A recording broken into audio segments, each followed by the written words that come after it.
आप देख रहे हैं इन्फोकस न्यूज़ और मैं हूं अरशद डार। अगर कोविड के हवाले से बात करेंगे, कोरोना वायरस के हवाले से बात करेंगे तो 24 मार्च को एक साल होने को है जब ऑफिशियली इंडिया में लॉकडाउन अनाउंस हुआ था, जब कोविड के केसेस इंक्रीज़ हो चुके थे। और एक वक्त ऐसा भी आया था जब काफ़ी हद तक केसेस इंक्रीज़ हुए थे और फिर केसेस में काफ़ी कमी पाई गई। लेकिन अगर पिछले एक हफ़्ते की बात करेंगे तो इस साल का हाईएस्ट अभी तक पहुंचा है केस, जो 150 का जो आंकड़ा है वो पार कर चुके हैं। अगर जो बार बार एडमिनिस्ट्रेशन की तरफ से प्रिकॉशंस, गाइडलाइंस, SOPs को फॉलो करने के हवाले से हिदायत जारी होती है, जो फ़िज़िकल डिस्टेंसिंग, सोशल डिस्टेंसिंग, जो बाकी चीज़ें बताई गई है लोगों को इस चीज़ में करने के लिए, वो बार बार लोगों के सामने रखी जाती है। लेकिन और डॉक्टर साहिबान की तरफ से भी जो प्रिकॉशनरी मेजर्स है वैक्सीन के हवाले से, जो बाकी हिदायत है, वो भी लोगों के सामने पहुंचाई जाती है। इस वक्त हमारे साथ तशरीफ़ फरमा है डॉक्टर नज़ीर साहब। अक्सर आपके साथ ये रूबरू होते हैं प्रिकॉशनरी मेजर्स को लेकर, जो सेफ्टीज़ हैं उनको लेकर, और जो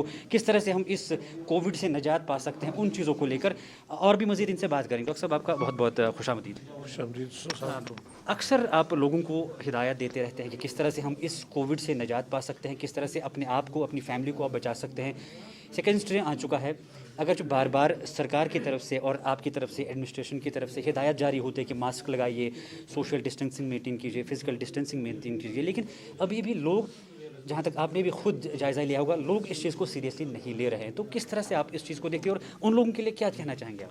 देखिए, मैं ये कहूँगा कि आपका फरमाना बिल्कुल बजा है। अगर हम बाहर निकले तो कुछ ही लोग हम ऐसे देखते हैं जो ये प्रिकॉशनरी मेजर्स सही तरीके से लेते हैं। यानी कि मेन चीज़ ये है कि बाहर जाके मास्क पहनना।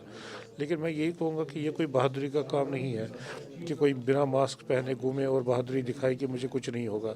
देखिए, मेजॉरिटी हम पेशेंट्स जो देखते हैं, करीब 80% से ज़ायद एसिम्प्टोमेटिक होते हैं और अराउंड 95% से ज़्यादा पेशेंट जो हैं वो इस बीमारी से रिकवर कर लेते हैं।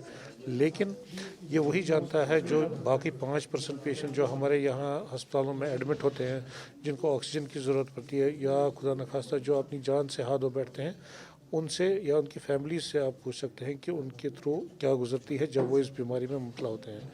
तो मैं लोगों से यही अपील करूँगा कि अपने लिए नहीं तो अपने घर वालों के लिए या पूरी सोसाइटी के लिए उनका ये फ़र्ज़ है कि वो जो है ये प्रिकॉशनरी मेजर्स ले। उससे इंशाल्लाह वो खुद भी सेफ़ रहेंगे और उनके अफराद खाना या बाकी society as a whole safe रहेगी।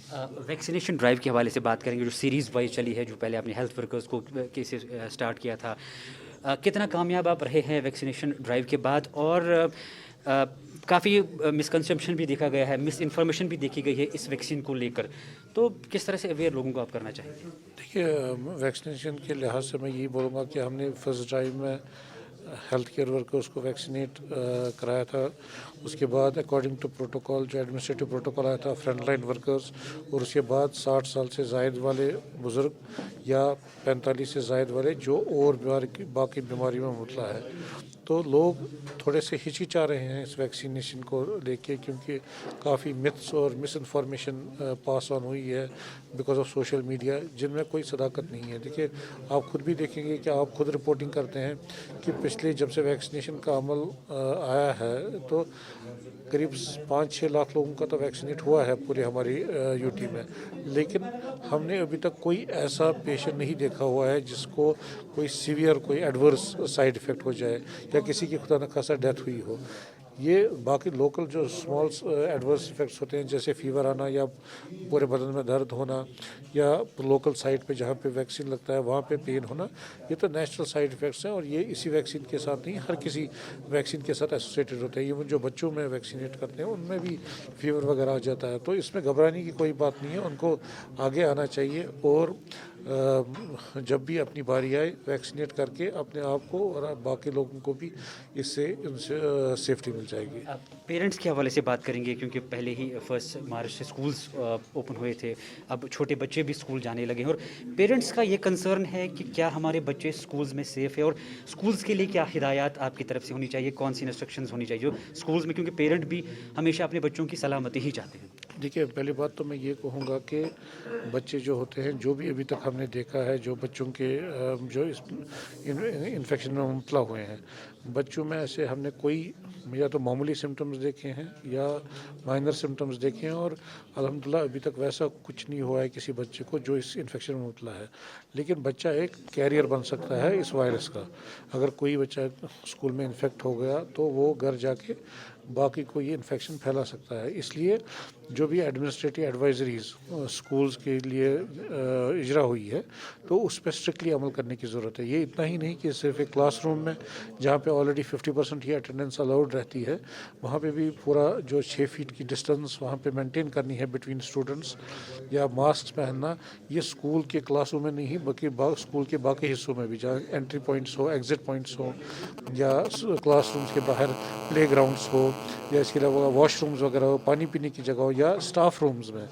तो ये एक हॉटस्पॉट बन सकता है अगर हम पूरी तरीके से एहतियाती तदाबीर ना लें। इसलिए क्योंकि ये वायरस जो है ये हमारे साथ ही रहने वाला है, ये कहीं जाने वाला नहीं है, तो स्कूल्स बंद करना या अपनी रोज़मर्रा की ज़िंदगी इफ़ेक्ट करना सोल्यूशन नहीं है। अगर हम एहतियाती तदाबीर लें तो ये नॉर्मली भी ये चीज़ें साथ ब साथ चल सकती हैं, क्योंकि ये कोई परमानेंट सोल्यूशन नहीं है, या कोई लॉकडाउन कोई परमानेंट सोल्यूशन नहीं है इस वायरस को ख़त्म करने के लिए। इसलिए अगर हम एहतियाती तदाबीर लें तो बाकी हमारे स्कूल्स हो, बिजनेस एस्टेब्लिशमेंट्स हो, या बाकी ऑफिस हो, वहाँ पे काम बदस्तूर सही तरीके से जारी रह सकता है अगर वो प्रिकॉशनरी मेजर्स कंटिन्यूसली लें। आखिर में आपकी तरफ से आम आवाम के लिए क्या पैगाम है? देखिए, मैं यही लोगों से कहूँगा कि वो अपने काम को कंटिन्यू करें जैसे वो कर रहे हैं, लेकिन जो भी एहतियाती तदाबीर हैं, जैसे कि फ़िज़िकल डिस्टेंस मेंटेन करना, सोशल गैदरिंग्स अवॉइड करना, या वेयरिंग ऑफ मास्क जो सबसे ज़्यादा इम्पोर्टेंट है, तो उस पर अगर अमल करें, साथ साथ हैंड वॉशिंग या सैनिटाइज़र का यूज़, अगर इस पर वो अमल करेंगे तो इंशाल्लाह वो भी सेफ़ रहेंगे। और जिस भी बंदे को वैक्सीनेशन की बारी आए, अगर वो वैक्सीनेट उस वक्त वो सामने आए, वैक्सीनेट कराए, खुद भी सेफ़ रहे और पूरी सोसाइटी को सेफ़ रखे। बहुत बहुत शुक्रिया आपका। जैसा डॉक्टर नज़ीर साहब ने भी कहा, सोशल डिस्टेंसिंग के हवाले से, फ़िज़िकल डिस्टेंसिंग के हवाले से, और अहम पॉइंट ये कहा कि मास्क लगाना बहुत ज़रूरी है। अगरचे एडमिनिस्ट्रेशन की तरफ से परसों भी जो नए डीसी साहब यहाँ पे अपॉइंट हुए, उन्होंने कहा कि मास्क जो नहीं लगाएगा फ़ाइन उसी ऑन स्पॉट वहीं पे होगा, और जो टेस्ट है कोविड का वो भी ऑन स्पॉट वहीं पे होगा। अगर हम इन सब चीज़ों को, social distancing, physical distancing, mask लगाएंगे, और जो भी SOPs कही गई है, जो भी प्रोटोकॉल फॉलो करने के लिए कहा गया है डॉक्टर साहिबान की तरफ से, एडमिनिस्ट्रेशन की तरफ से, अगर हम वो प्रॉपरली फॉलो करें तो ऐसा दिन दूर नहीं जब हम कोविड फ्री कश्मीर में होंगे और हर एक इंसान इस वबा से निजात पाएगा। कैमरामैन फैसल मलिक के साथ अरशद डार, इन फोकस न्यूज़ कश्मीर।